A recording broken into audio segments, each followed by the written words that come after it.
स्वागत है आप सभी का एक और नई वीडियो में। तो आज से हम शुरू करने जा रहे हैं क्लास 10th के लिए साइंस। चैप्टर 1 है रासायनिक अभिक्रियाएं एवं समीकरण।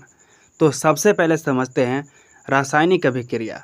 रासायनिक अभिक्रिया केमिकल रिएक्शन। जब एक या एक से अधिक पदार्थ आपस में मिलते हैं तो ये नए पदार्थ का निर्माण करते हैं, तो ऐसी अभिक्रिया रासायनिक अभिक्रिया कहलाती है। कहने का मतलब ये है, जैसे एक पदार्थ है हाइड्रोजन और दूसरा पदार्थ है ऑक्सीजन, ये दोनों जैसे ही आपस में मिलते हैं तो एक नया पदार्थ बनता है H2O।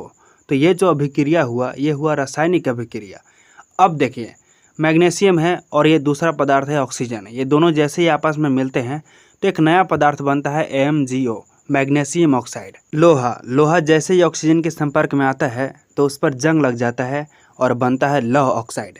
ठीक है, तो लोहा को आप लौह भी कह सकते हैं। और ये ऑक्सीजन के संपर्क में जैसे ही आता है, ये दोनों जैसे ही आपस में मिलते हैं तो जंग लग जाता है, तो आप कह सकते हैं जंग बनाना।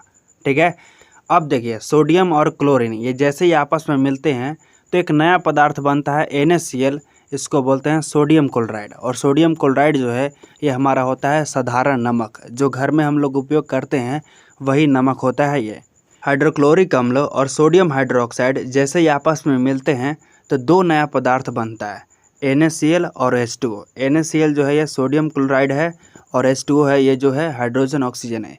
ये होता है नमक और ये होता है पानी। अभी अभी हमने सीखा हाइड्रोक्लोरिक अम्ल और सोडियम हाइड्रोक्साइड जैसे ही आपस में मिलते हैं तो सोडियम क्लोराइड और H2O निकलता है, यानी नमक और जल निकलता है। ये जो भी अभिक्रिया हो रहा है ये सब के सब है रासायनिक अभिक्रिया। और याद रखिएगा, रासायनिक अभिक्रिया को भौतिक विधि द्वारा अलग नहीं किया जा सकता है। और भौतिक विधि जो होता है, छानना होता है, आसवन होता है, क्रिस्टलीकरण होता है और वाष्पीकरण होता है। ठीक है, रासायनिक अभिक्रिया को सिर्फ और सिर्फ रासायनिक विधि द्वारा ही अलग किया जा सकता है।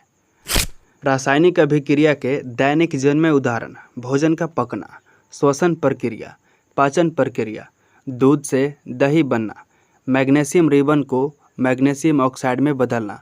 मैग्नीशियम रिबन को जैसे ही जलाया जाता है तो मैग्नीशियम ऑक्साइड में बदल जाता है। ठीक है, लोहे पर जंग लगना, मोमबत्ती का जलना, ये सब के सब क्या है? रासायनिक अभिक्रिया के उदाहरण। अब साबुन से सफाई करना, कागज़ का जलना, केक का बनना, दांतों में कैविटी बनना, ये सब के सब क्या है? रासायनिक अभिक्रिया के उदाहरण। रासायनिक अभिक्रिया के दौरान होने वाले परिवर्तन। पहला है अवस्था में परिवर्तन। अगर रासायनिक अभिक्रिया होगा तो अवस्था में परिवर्तन होगा। अवस्था में परिवर्तन कहने का मतलब, अगर कोई पदार्थ ठोस है तो अभिक्रिया होगा तो द्रव में भी बदल सकता है। अगर कोई पदार्थ द्रव है तो अभिक्रिया होगा तो वो गैस में भी बदल सकता है। तो ये चीज़ याद रखिएगा। और रासायनिक अभिक्रिया होगा तो रंग में भी परिवर्तन हो सकता है। रासायनिक अभिक्रिया के दौरान तापमान में भी परिवर्तन हो सकता है, गैस भी निकल सकता है, गंध में परिवर्तन भी हो सकता है। और रासायनिक अभिक्रिया होगा तो एक नया पदार्थ भी बन सकता है, एक नए पदार्थ का निर्माण भी हो सकता है। अब समझते हैं अभिकारक और उत्पाद। अभिकारक रिएक्टेंट। रासायनिक अभिक्रिया में जो लोग भाग लेते हैं वो सबके सब अभिकारक कहलाते हैं। जैसे में देखिए मैग्नीशियम और ऑक्सीजन ये दोनों भाग ले रहे हैं तो ये दोनों के दोनों क्या हैं? ये हुए अभिकारक। ठीक है, अभिकारक से मिलकर बना एक नया पदार्थ अभिकारक ये है और इससे मिलकर बना एक नया पदार्थ क्या है? MgO, मैग्नीशियम ऑक्साइड है। तो मैग्नीशियम ऑक्साइड जो है ये हो गया उत्पाद। ठीक है, तो मुझे आशा है कि जो कुछ भी बताया हूँ आसानी से समझ आ गई होगी। तो चलिए फिर मिलते हैं एक और नए दिन नए टॉपिक के साथ। तब तक के लिए जय हिंद, वंदे मातरम।